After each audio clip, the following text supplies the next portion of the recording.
Hey, I'm Jana, the little sister. And I'm Jeff, her big brother. Welcome to Sibling Rivalry, a podcast about our favorite sport, baseball. This week on Sibling Rivalry Baseball, there's dancing in the streets. But whose streets? You mean like the waltz or foxtrot? You know, why don't we just tango over to some SRBB headlines?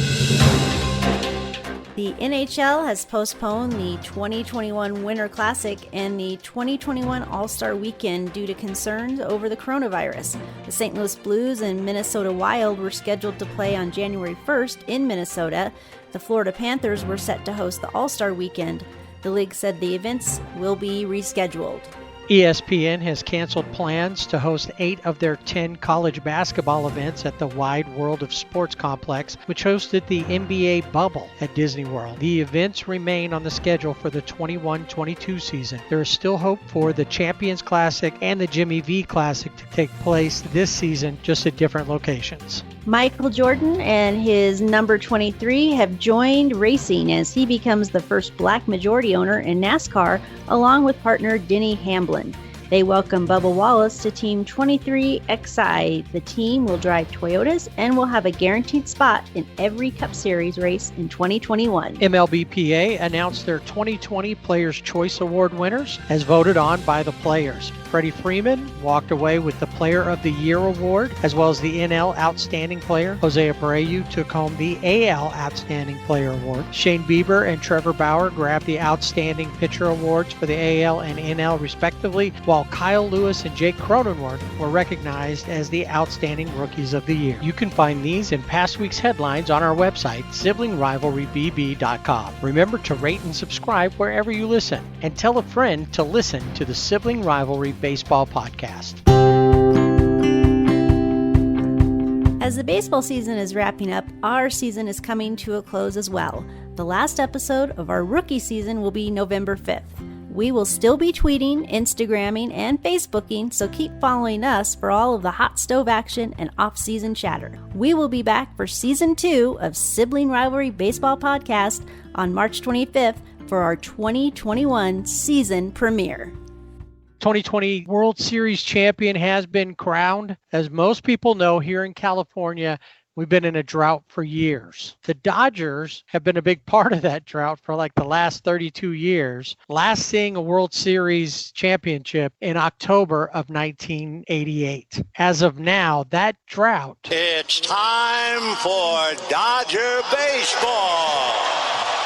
Is over! Indeed it is. The Dodgers have walked away with the 2020 World Series championship. And as we said last week, that means it truly is a World Series championship. It's not just a piece of metal. And I do have to say, congrats to the Rays. They played a great series. With the exception of a couple of bad moves by Kevin Cash, there very well could have been a Game 7, and who knows how that would have come out. But instead, after 6 games, the Dodgers have finally grabbed that World Series championships that has eluded them for a while. One of the biggest things that I saw was afterwards, Dave Roberts saying to Clayton Kershaw, "I'm so happy for you." And I think everybody on the team, more than they were even happy for themselves to win, they were happy that Clayton finally got a World Series ring. Yeah, Clayton Kershaw was awesome this World Series. He was 2-0, 2.31 ERA. His whip was like 0.95 or under, something crazy like that.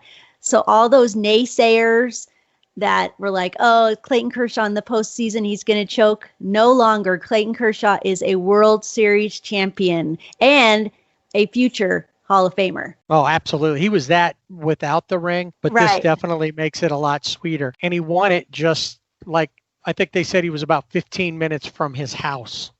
Yeah, he had to stay in the hotel. He and his family, they were all staying in the hotel with him, only 15 minutes from his house. So cool for him to be in his hometown and win a World Series championship. So let's go back and look. Last week, we had the first 2 games of the World Series. It was a split.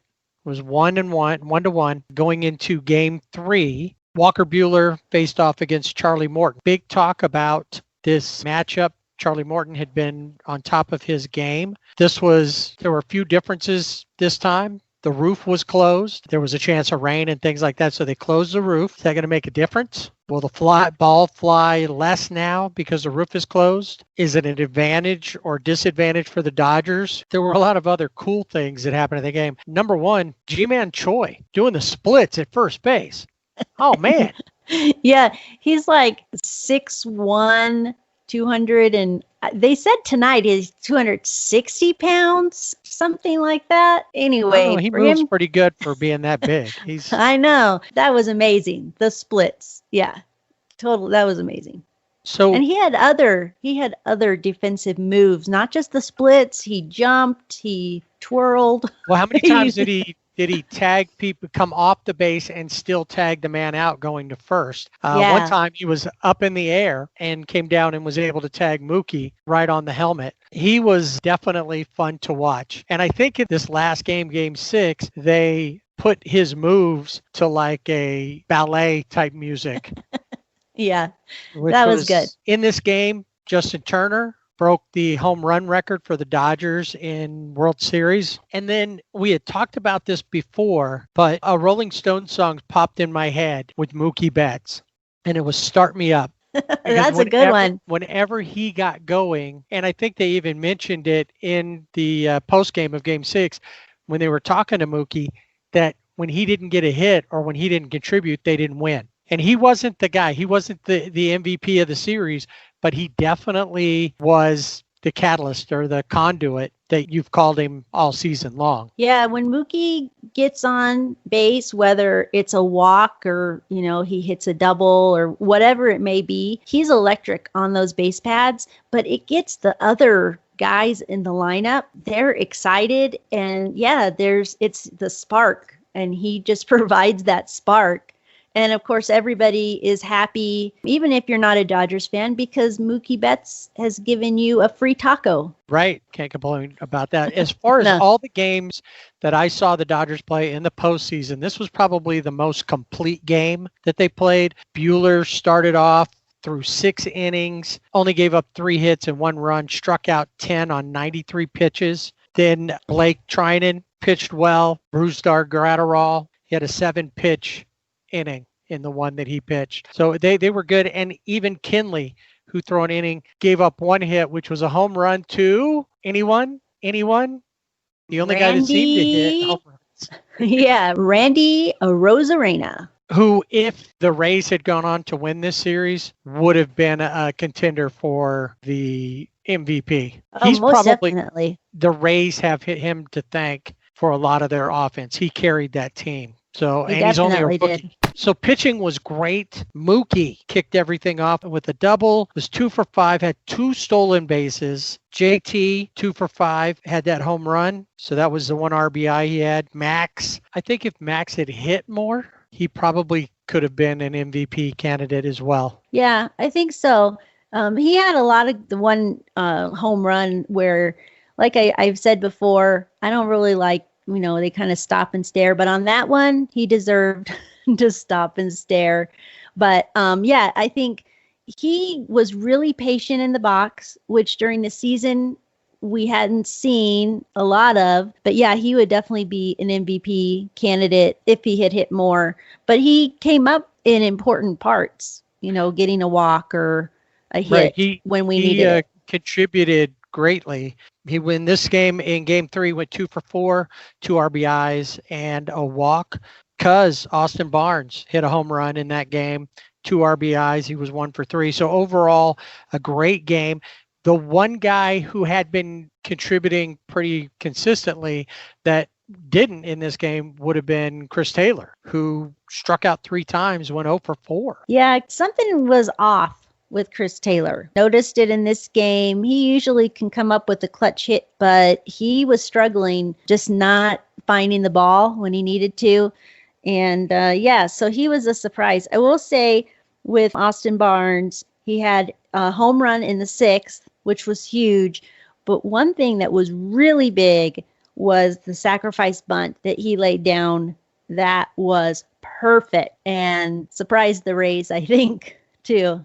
And it made him only the second player in history to get an RBI bunt and a home run in the same game. Yeah, I think the guy that is with him in that category was from the Yankees in 1961. Morton didn't have a great game. Through 91 pitches, gave up 5 runs. John Curtis followed him out of the pen. He's the one that gave up Austin's home run. After that, it's good that they scored like they did, because after that, the Rays bullpen only allowed 2 runners in the final 3 innings, a walk and a hit. So had they not taken advantage of things early on, if it had been close, they were shut down towards the end. So they took a 2-1 lead, which brought us to game 4. To be perfectly honest, was my breaking point. I was so disappointed in this. In fact, well, we'll get to it. I'll have to throw my disclaimer out there, but this game was so back and forth, and there were so many plays, especially towards the end of it. I was sure that this was the end of it. The Rays were going to take over from there. Final score, 8-7 by the Rays.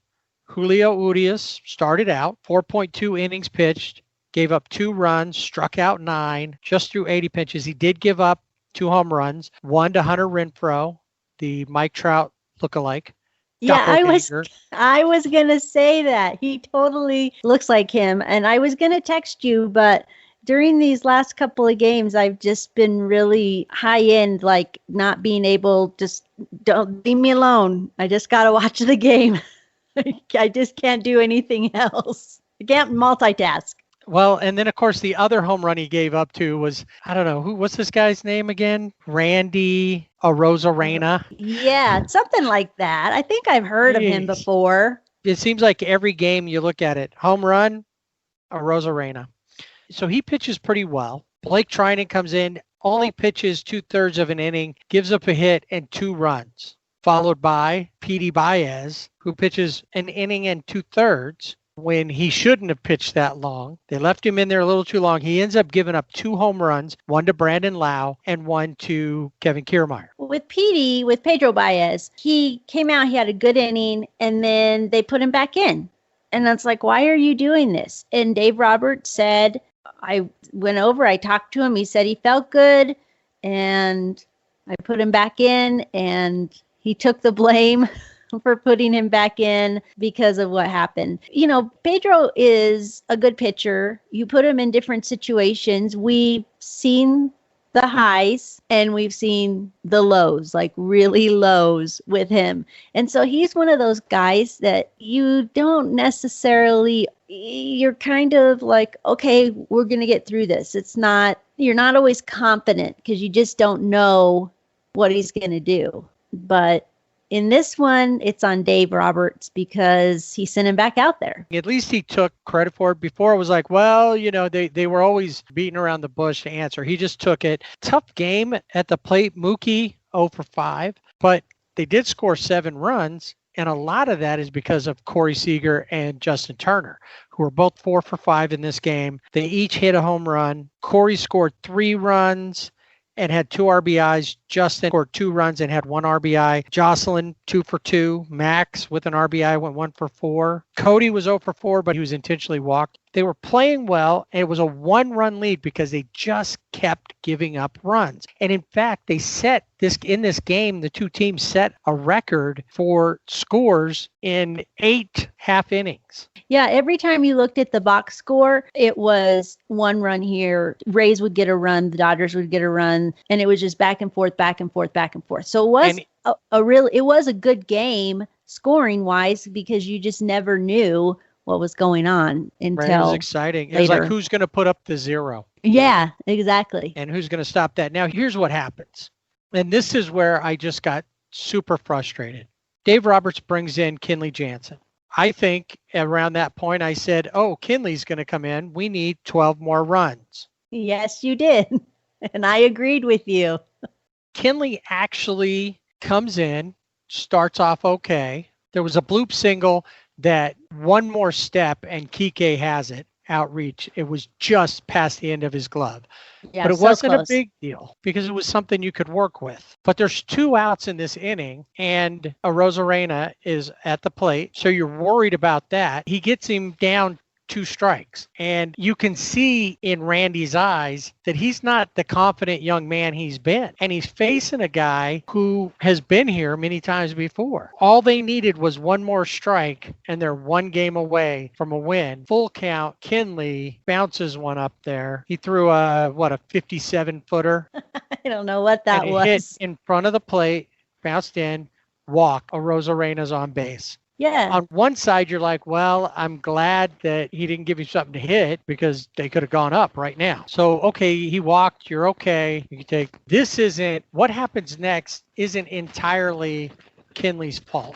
However, Kinley throws the ball. It's another bloop single. He didn't have any hard hit balls. It was another bloop single. Chris Taylor, who was out in center field, charges in, gets it, but doesn't play it right. And it boots off of him. He does, though, hustle, gets it, and makes a great throw to home, which stops Arozarena in his track. And he actually kind of falls and tumbles around to try to go back. At that point, though, Will Smith loses the ball. And Arozarena says, oh, and he gets in there and is safe, meaning that they've just won the game because they were the home team. So it's a walk-off. Now, I didn't bother to watch anymore. I was mad. I turned off the TV and I went on my way. And I was ranting and raving around the house. I think I texted you, that's it. They're done. Rays in 6.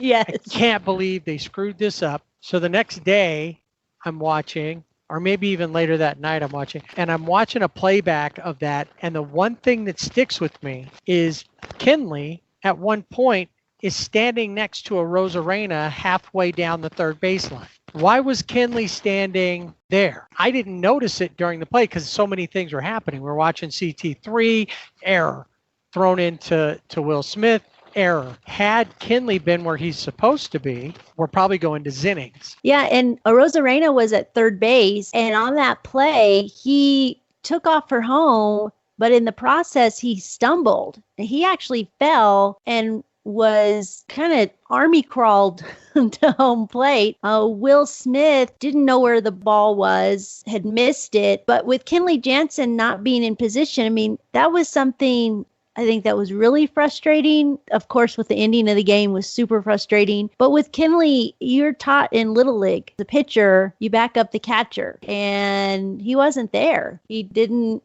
I'm not sure what he was doing. When the more frustrating part about this was in the post game, he blew it off. It doesn't matter why I wasn't there.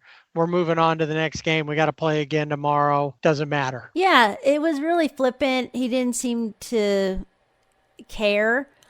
I want to think that he did somewhere, but we go back and 45 minutes before the game, Cody Bellinger was scratched from the lineup. Well, he was the DH, but he didn't play center field. Chris Taylor usually plays the infield, second base, shortstop, left field. I don't remember. I'm sure I've seen him play in center field, but I can't even tell you any games that I remember him playing in, because normally Cody is there, and if Cody's not there, then AJ Pollock will be there, because sometimes Cody will play first base. So I think some of that was also an issue, putting Chris Taylor in center field, because he was looking to see where the runner was, and he still was able to get the ball in. And if Will Smith hadn't have dropped that ball, or he didn't really drop it, he just missed the catch, the game would be in Zinnings. So an error on Chris, an error on Will, and just really deflated. It was a horrible game, really bad.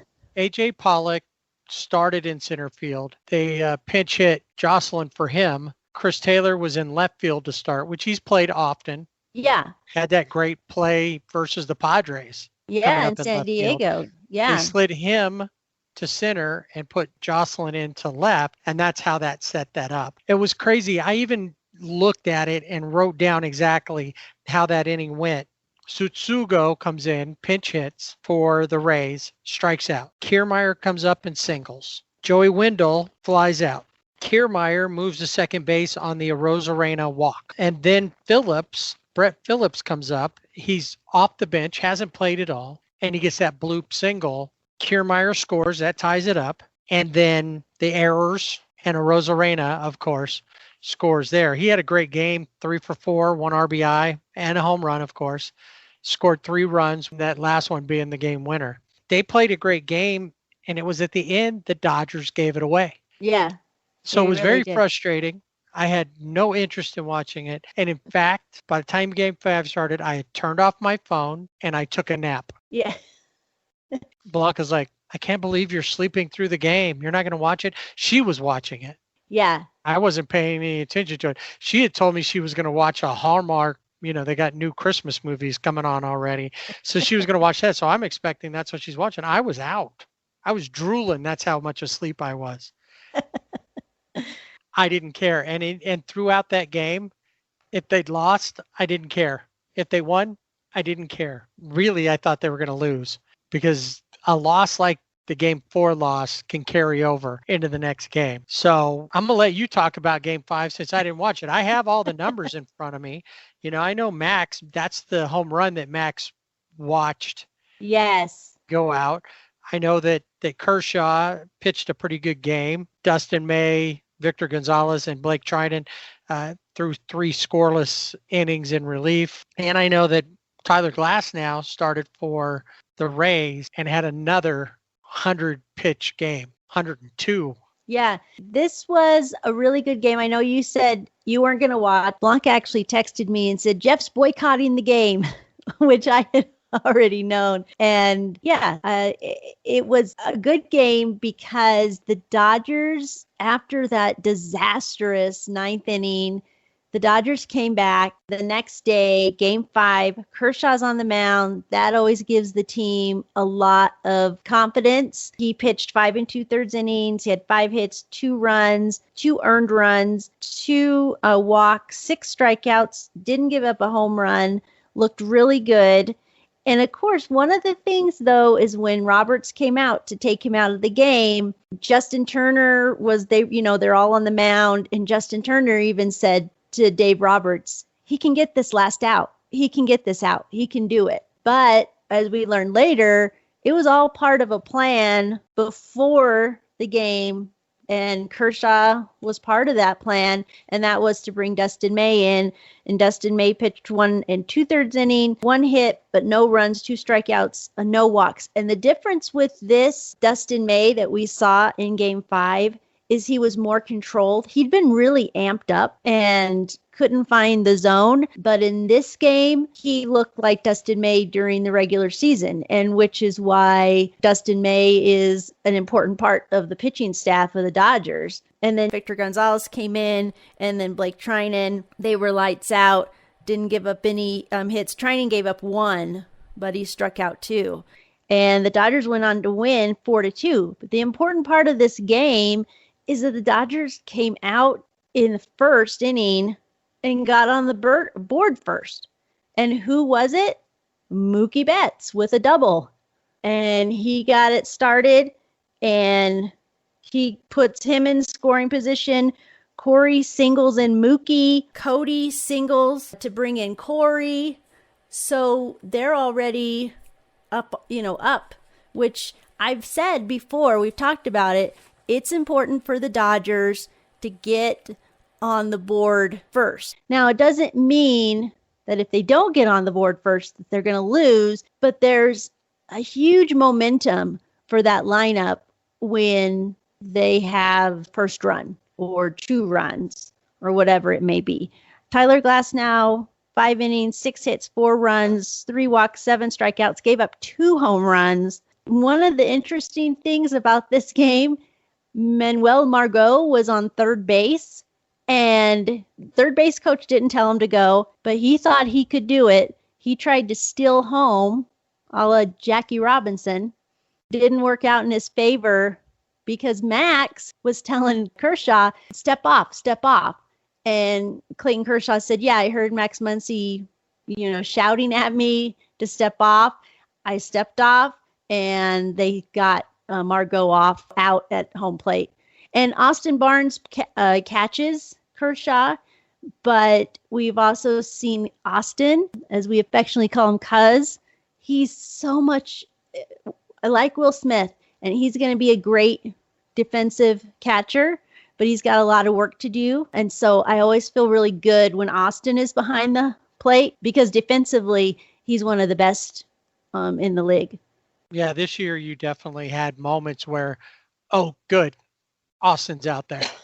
Cuz is catching. We're good. Yep. Kershaw is the Major League Baseball all-time postseason strikeout leader with 207 strikeouts after this game, passing Justin Verlander, who had 205. It was such a feel-good game for Dodger fans because Game 4 was so disastrous and there were so many questions like, why was Baez left in? What about this? And then because of that Game 4, we still had questions like, why are you taking Kershaw out? Why are you putting Dustin May in when we know he's been really, really iffy? We know he's good, but this postseason, not so good. But he came back out and, like I said, he had the one hit, but 2 strikeouts, no runs, no walks. Looked really good. So it was a good, solid win for the Dodgers, 4-2, which put them up 3-2. Right, one game away from winning it all. What, like you said, they attacked early. Just at looking at the box score, Glass now gave up all the runs.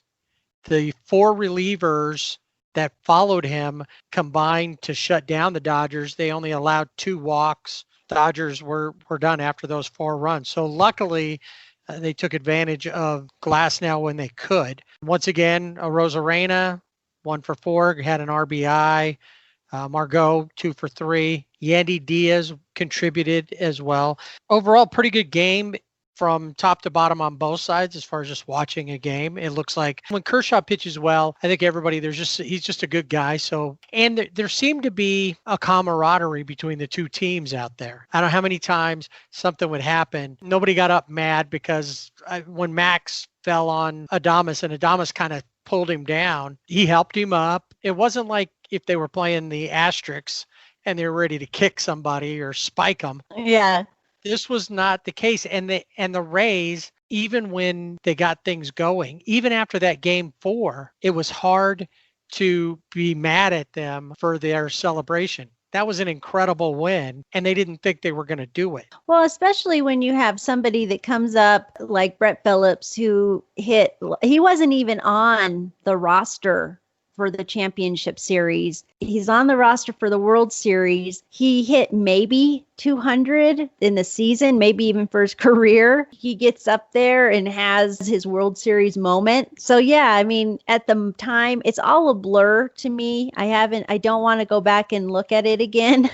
What happened. I mean, there were times for me, especially in this Game 5, and this is just me, but they seemed a little cocky on some of I think it was, definitely Margot. He was definitely like, doing the headset sign because he thought he beat it. And that happened again with Rosarena, who tried to steal second and was out at second. So 2 big, base running errors there, but just their attitude.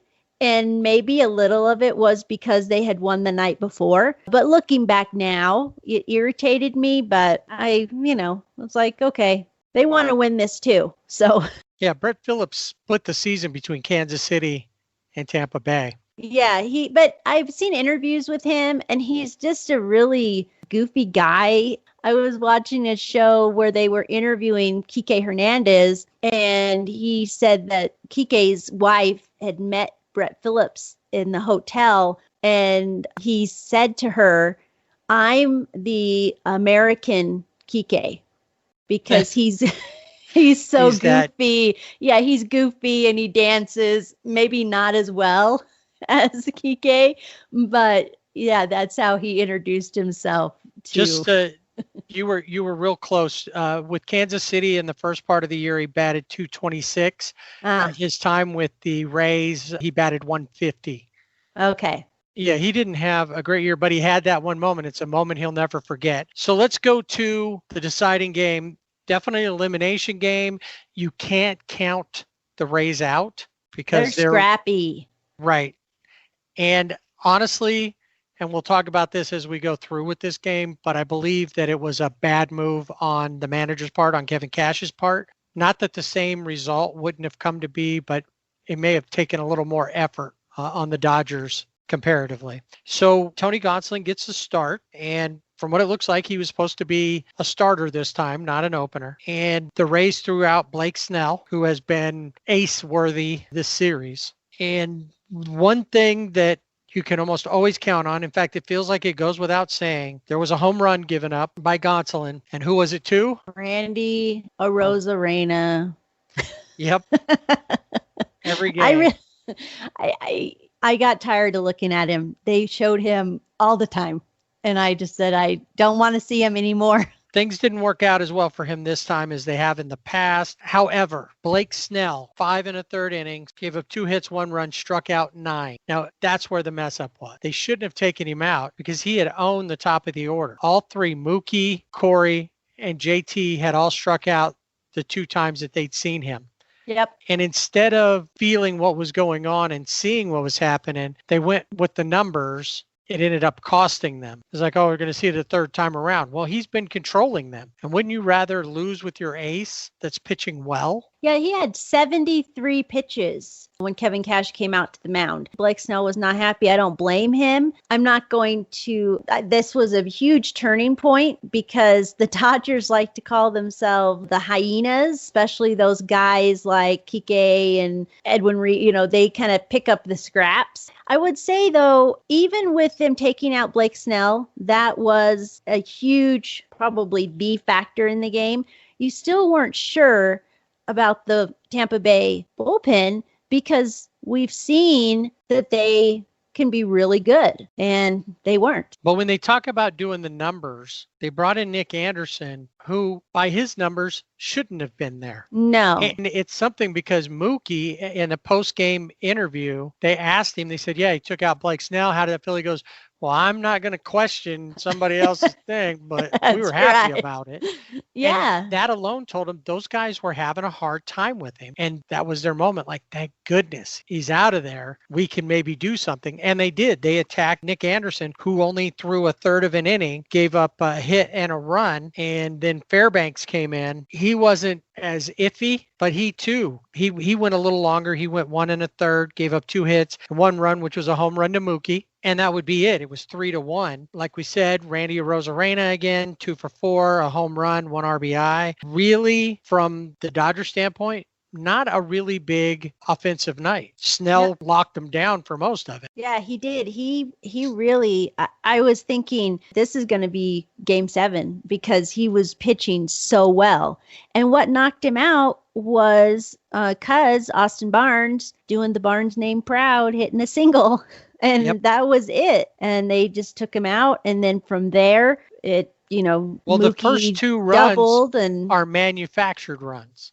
Yep. Mookie scored twice because he scored off of the double and Cuz scored. So those were the first 2 runs. And then Mookie hit that home run. It really turned out to be another bullpen game because Gonsolin didn't go but 1 2/3. Dylan Floro followed him. Alex Wood, who had been considered maybe for a start, pitched really well, looked good. He did. He threw 2 perfect innings, struck out 3. Pedro Baez, Victor Gonzalez, and Brusdar Graterol. And then they brought in who might be the guy you want to think about as being the new closer. Yeah, Julio Urias. He's been awesome this postseason. He has nerves of steel. I think ice water runs in his veins because he doesn't get amped up. I mean, he comes out and he just does it, and he's looked so good. And it was great to see him on the mound and that he went back out for the 9th inning because that was a question because we just never know.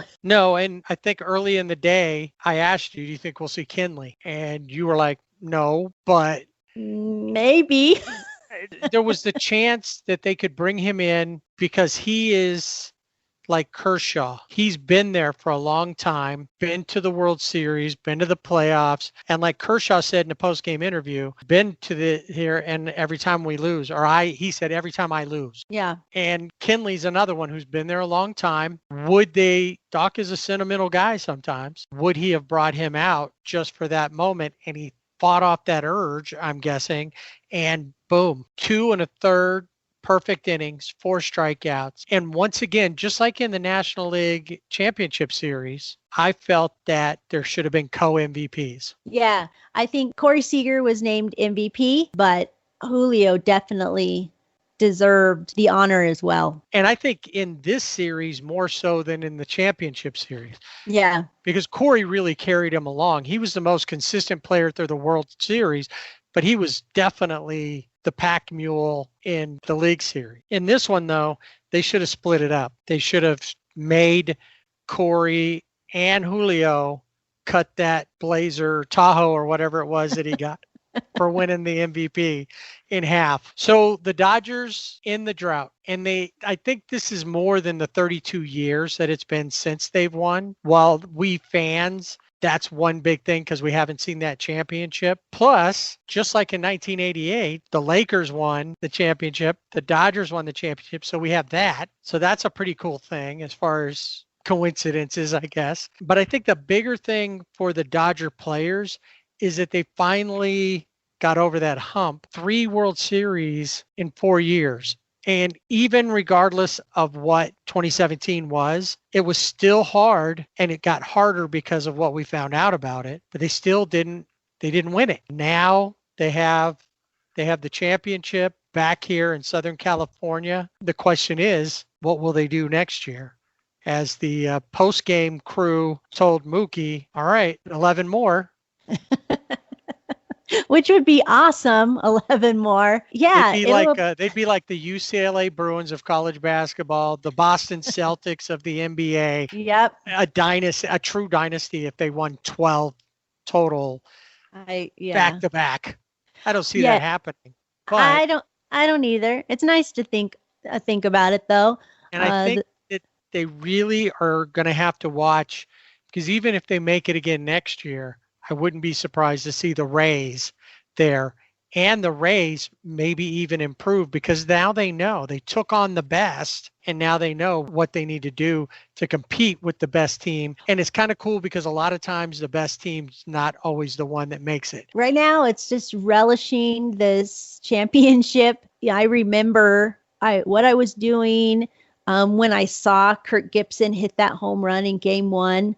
And then being able to watch them win and seeing Earl Hershiser, the Bulldog, hoisted up onto the shoulders, and just the excitement. And then to see all of that tonight is just really cool. So, yeah, I mean, always excited for baseball season, but it's been disappointing the last 3 years. And this one is just great. I just so excited. Yeah, absolutely. And it's funny that you bring that up about Oral Hershiser, because I noticed that both Joe Buck and John Smoltz mentioned him a lot when they would refer to the 88 team. And they said, not since the 88 team in the time of Hershiser. They didn't mention Kirk Gibson. They didn't mention Mickey Hatcher or the stuntman or any of that stuff. It was all about the Bulldog. And I'm sure he was celebrating too. And Vin Scully even sent out a tweet about all of this is the 7th World Series victory. It's just awesome. I'm just so excited for the Dodgers and for this team. And you feel as a fan, you get to know all of the players like you just know them. And so for like Kershaw to finally get that ring, and even to say, yeah, he's going to go in the Hall of Fame, but now he has a ring, to show for it. Right.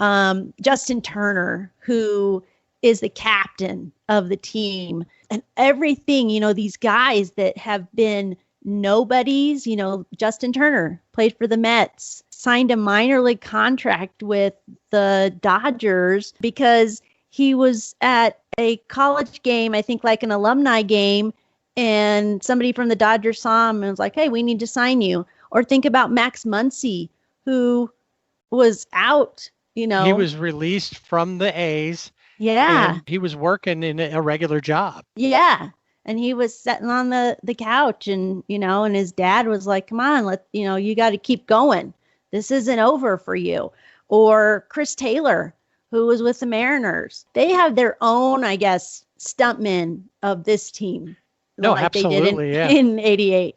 when you look at that, I was excited to see for, obviously with for Kershaw. First thing you see was Cuz running out to Julio, putting the ball in his back pocket. Yeah, always thinking. Yep, and just excited. And I didn't get up and yell and cheer, but I did get teary-eyed, I have to admit. I'm teary-eyed now. It was a pretty incredible game and a really great series.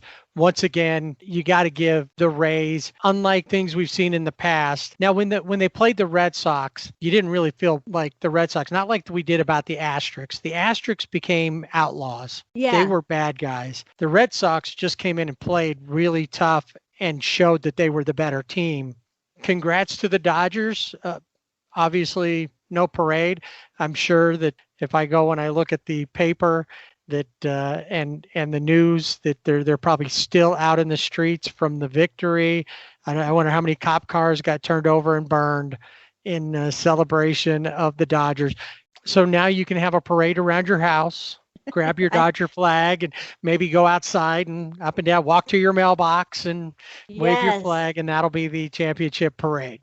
I am a superstitious fan. I know we've talked about this before. I don't, even in that last inning, my youngest said, "Come, Mom, they're going to win." And I was like, "Shh, you don't know that, Well, you didn't know.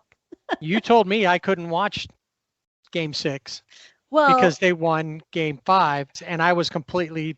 And honestly, I didn't watch it. I didn't. Right. I stayed away from social media. I think at one point I got up from my nap and the TV was on and she was watching it, and I noticed the end of it and went right to commercial. So I ran over, did my thing, and then disappeared because I was not going to take it in. Well, and you told me I couldn't watch. I told you couldn't watch this game, but then I texted you an SOS and said, maybe you need to watch this game because they're losing and we need reinforcements. So, and they were able to come back and get it done. So once again, 2020 champions are one of our two favorite teams, the Los Angeles Dodgers. Woohoo! The biggest award has been given out. The World Series championship has been won. The trophy has been given to the Dodgers organization. The MVP, as we mentioned before, Corey Seager.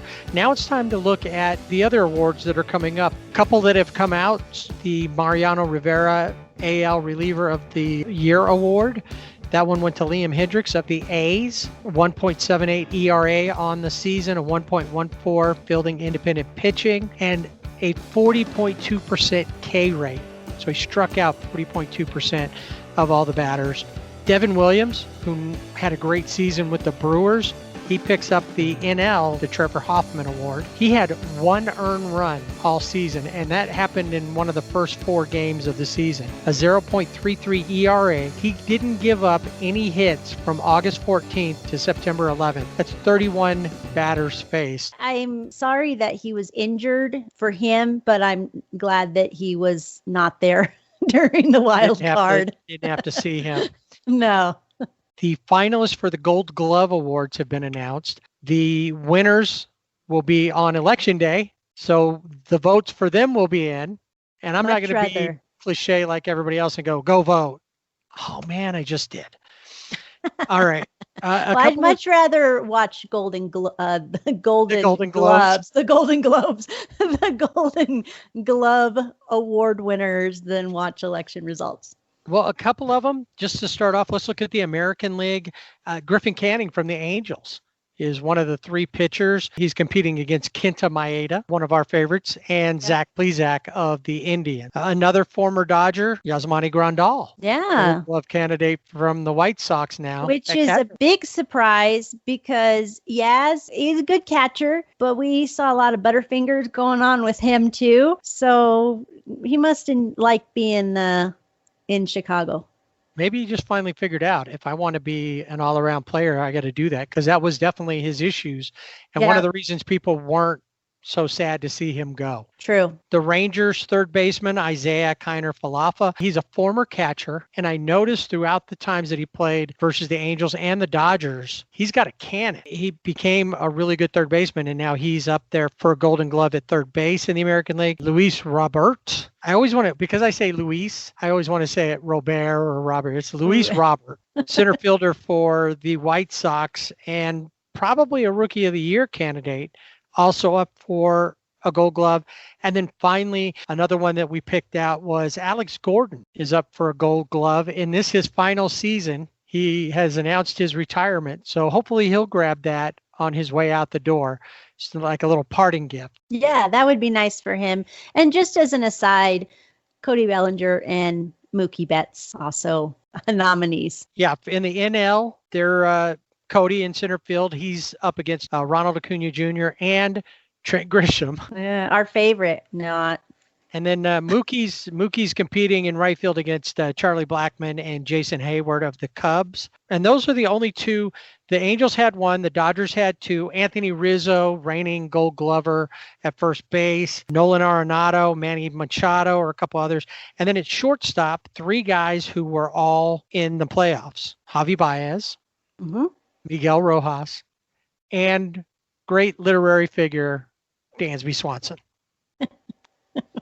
So Gold Gloves, the winners will be announced on the 3rd of November. Now, the day before that, the nominees for the big awards will be announced. And that's Rookie of the Year, Manager of the Year, Cy Young, the MVP. This week, we decided to pick our own nominees and who our winners are. So why don't we go ahead and start off with Rookie of the Year, AL. Who are your nominees? So my nominees for Rookie of the Year are Kyle Lewis of the Mariners, Luis Robert, Ryan Mountcastle of Baltimore, and Willie Castro of the Detroit Tigers. I wanted to see how many games they played because that, to me, factors in a lot. Right. My nominees were also Kyle Lewis, Luis Robert, Ryan Mountcastle. There was one guy I wish I could have put in there, but I don't really think he qualified because he really only played the last month of the season. And that was the Angels' Jared Walsh. Yeah, see, I wanted to put him in too, but because of the number of games, I just felt that he should be maybe honorary mention. Right.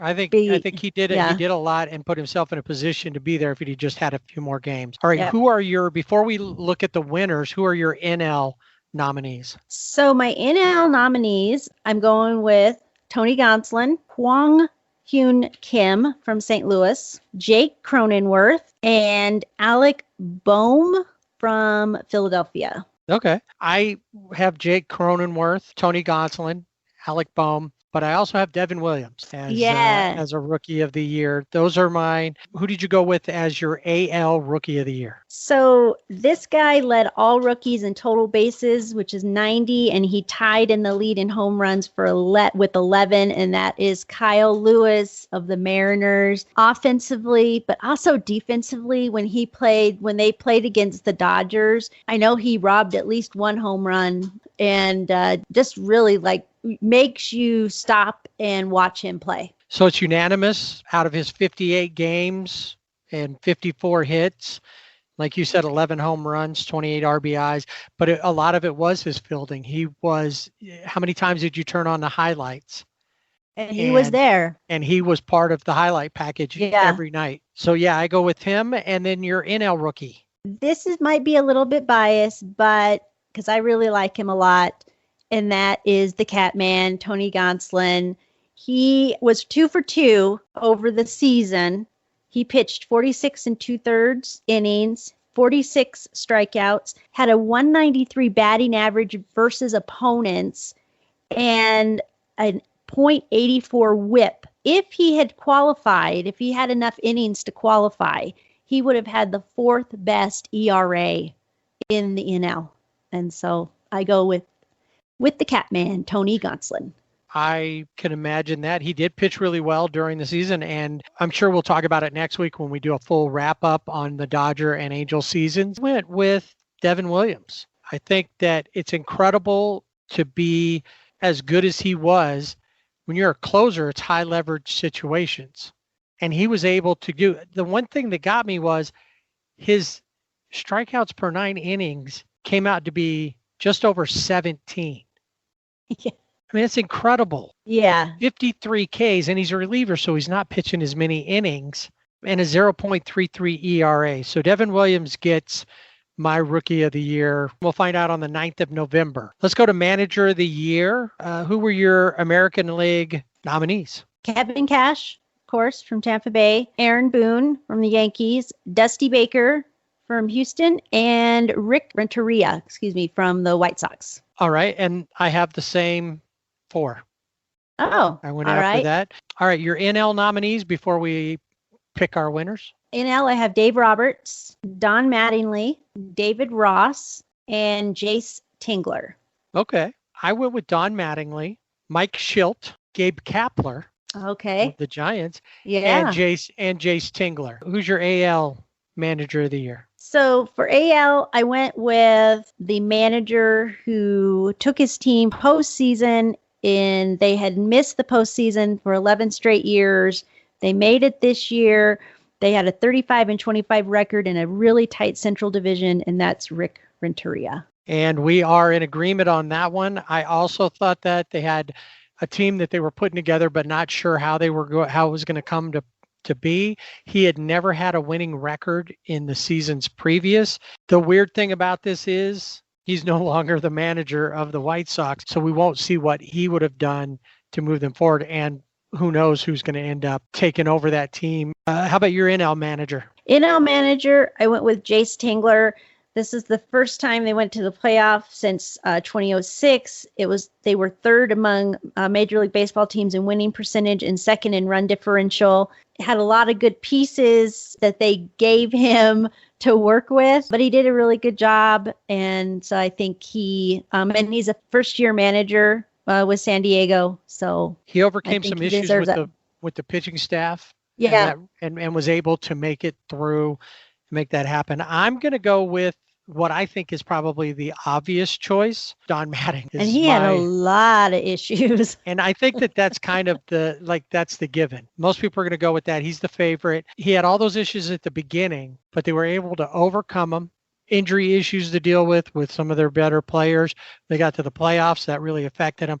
But he helped a team that really probably shouldn't have even been close to the playoffs. And they made it and took out a team that was record-wise better than them in the Cubs when they got there. And that was all because of his leadership throughout the season. Donnie Baseball gets manager of the year from me. All right. We're almost to the MVPs, but first let's stop in and see who's picking up the Cy Young. I think of all of these, it's almost silly to do nominees for the AL. Yeah, it really is, but I think we have to. But I think there's really only 2 true contenders in the NL as well. But let's go with the AL. Who are your nominees? So I'm going to go from bottom up just because. I went with Dylan Bundy of the Angels. He was 6 for 3, had a 3.29 ERA, but really good. What the Angels needed on the mound. They need more of him. And then Garrett Cole, Lucas Giolito of the White Sox, and Shane Bieber. Bieber fever. Which that's the obvious one. Yes. I too thought about Dylan Bundy, but I looked at everything in comparison to others, and while he pitched really well, there were a couple of times where he just didn't have it. I know that happens to a lot of pitchers. So obviously I went with Shane Bieber as well as a nominee. Kenta Maeda, who led the Twins pitching staff. Lucas Giolito, who threw the only American League no-hitter this year and was an ace. And then, of course, Garrett Cole, who kind of did his stuff quietly, but was definitely earning his money in the pinstripes. And now the National League nominees are Trevor Bauer, right? Yu Darvish, Jacob deGrom, and Dinelson Lamet. I thought about Lamet and I didn't go with him. I forgot about DeGrom, but you're right. He's definitely up there. And it was probably easy to forget because once the Mets season was over, kind of out of sight, out of mind. Trevor Bauer was definitely on my nominees. Kyle Hendricks, Max Fried, and Yu Darvish. So we had a couple of them that matched up. I thought all of them. Yu Darvish had an incredible year, but it didn't really seem like, and he was on the verge of a couple of no-hitters as well. And one of his teammates actually got the National League no-hitter. He didn't get it. Max Fried, definitely ace of the staff in Atlanta. Kyle Hendricks was incredible all season long. So who are your winners? So for AL, I thought I would go way out on a limb and pick Shane Bieber. Really didn't hear a lot about him, but he had 122 strikeouts, a .87 WHIP, was 8-for-1 during the season, 163 ERA. Not too shabby. No, not at all. With that 1.63 ERA led Major League Baseball. He also led in strikeouts, 122 of them. His FIP was 2.07. All of these were MLB leading, not just American League leading, MLB leading. And his strikeout ratio per 14.2 strikeouts. So if you aren't sure, yes, I'm picking Shane Bieber as well as the Cy Young Award winner for the AL.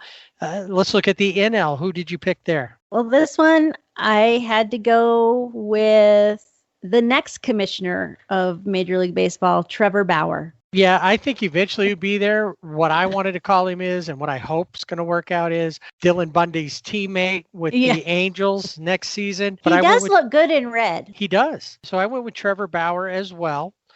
He led the National League with a 1.73 ERA, led the NL with the whip of 0.795. He too had a pretty high strikeout per 9 at 12.3. So yeah, he was my pick. I think he too, like Shane Bieber, was kind of a given. Yeah. Every time he went out, he had a great outing. Right. And if you look at his record, he was 5-4, but you have to think, what did he do on the mound? Because offensively, he has to be backed up offensively. But he had 100 strikeouts, and he held his opponents to a 159 batting average. Right. And see, that's the thing with this win and loss record that I've learned more and more, looking at whip, looking at FIP, even the ERA, because of how many times Kenta Maeda was on the verge of a no-hitter and then gets no decision. Yeah. He was winning when he left the game, but then he gets so he doesn't get a win. He didn't get a loss, so it didn't count against him. But that's there's a lot of times where that isn't the stat is not a good indicator of the pitcher. And right there, 5-4 is not a good indicator of what Trevor Bauer did on the mound this season.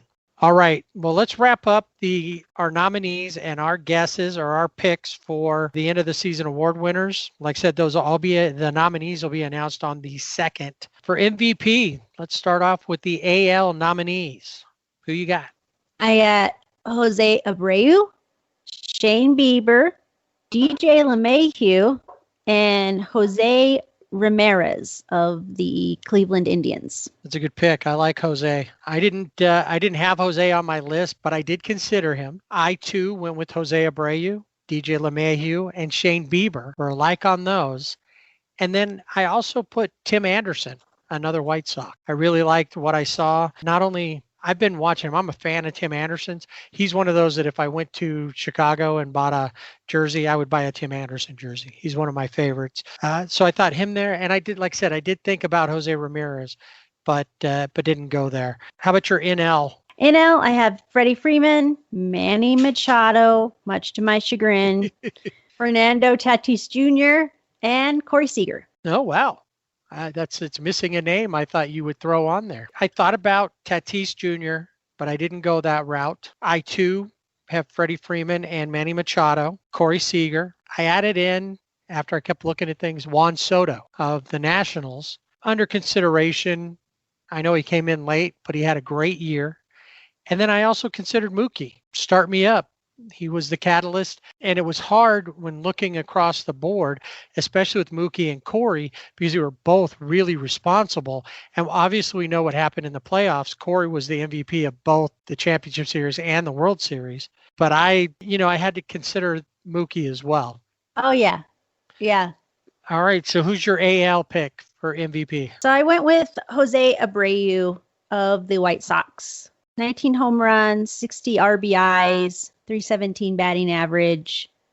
Just all around good guy for the White Sox. I agree with that. I went with Jose Abreu as well. He played all 60 games, scored 43 runs. He led the American League with 76 hits, second in MLB with home runs, only to Luke Voit of the Yankees. He led the AL in slugging percentage. Pretty great fielder, 989 fielding percentage. So I went with him there. Who did you go with for the NL? So NL, of course, I think I got to go with Corey. But when I look at all the numbers, and Corey was great, even Manny, I call him Lazy Manny, but he was producing this season. But I went with Freddie Freeman. His 13 home runs, 53 RBIs. His on-base slugging percentage was 1.102, 341 batting average, on-base percentage of 462, slugging 640. I just couldn't think of somebody more deserving than Freddie Freeman. I agree. Freddie Freeman is definitely a great player. And because of what happened during the playoffs, more people got to see him. Yeah. Mookie really carried the team, did great in his inaugural season with the Dodgers. Corey, right on the edge. I wouldn't be surprised if he won. And Manny, again, as much as we're not fans of Manny, it has less to do about the way he plays and how he left the Dodgers and the way he's been with the Padres. And I guess he owes somebody money now. He does. That fan needs to track him down. But I agree with Freddie Freeman. He's a good guy for sure from what we see. He's just a solid everyday player.